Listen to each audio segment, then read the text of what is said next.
Di ko ka-imagine na ang tao na nigawas ato na balay, ato ang pangandoy. Nangutan ako siya, habet, unsa man imong dream school, Jud. Wala siya pagduwa-duwa, coach. Ang dream school na ko, Ateneo de Manila. Mao Jud na akong goal, coach.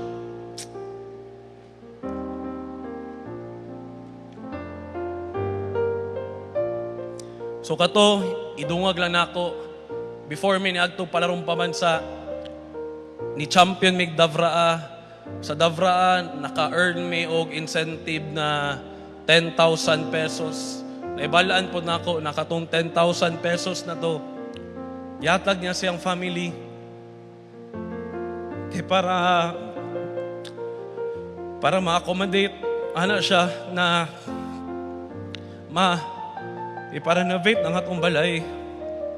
Kay tibok Pilipinas sa to sa Agsor.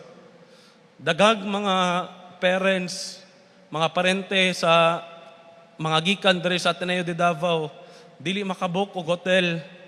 At least natay gamay ma-accommodate sila ha.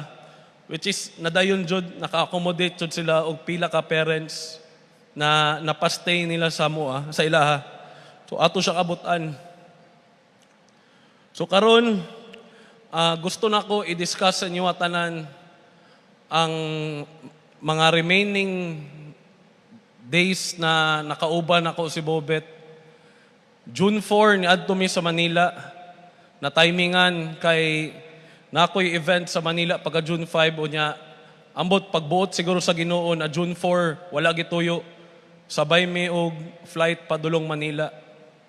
Gisundo namo siya ni Player Spotted sa dorm nila Cap Mark, kauban iyang mama. So before ato padulong na mig airport, gastorya mi.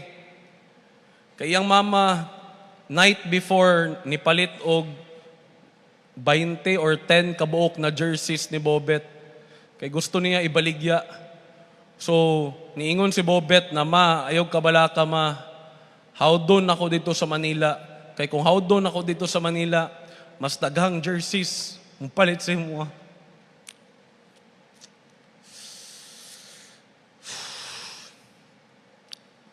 Napamay sa sakyanan, dagan na kayo siya pangarap na ginaingon. Dagan na kayo siya gusto na mahitabo na ginaingon sa mua. Ginaingon po niya sa mua na hawdon niya sa Ateneo de Manila. Kay para makademand siya sa Ateneo de Manila na mapaskwela niya iyang mga igsuon.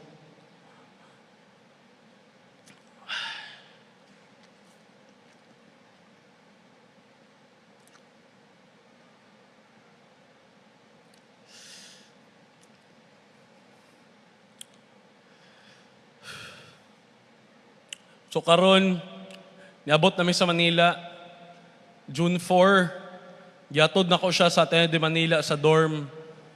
Grabe, katunay balaan ako na namatay siya. Naka-feel ko guilt kay ako ang niatod siya sa Ateneo de Manila. Pero always na ako ma-remember ni na pag-abot na mo sa Ateneo de Manila, grabe niya kalipay. As in, grabe niya kalipay. Kay 2 years may naningkamot para ato na adlaw para moabot siya sa Ateneo de Manila. Maningkamot siya.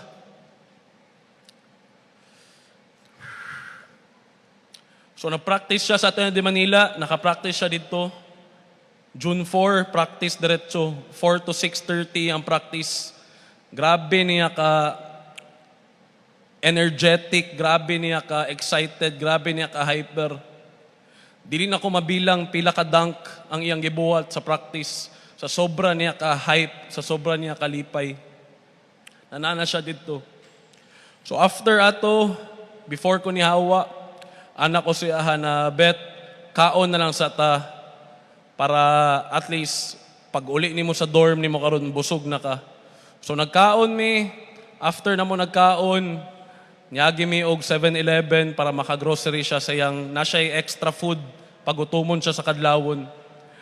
Di dyan ako malimtan ni na conversation na mo. Pagbulag na mo, nisaka na siya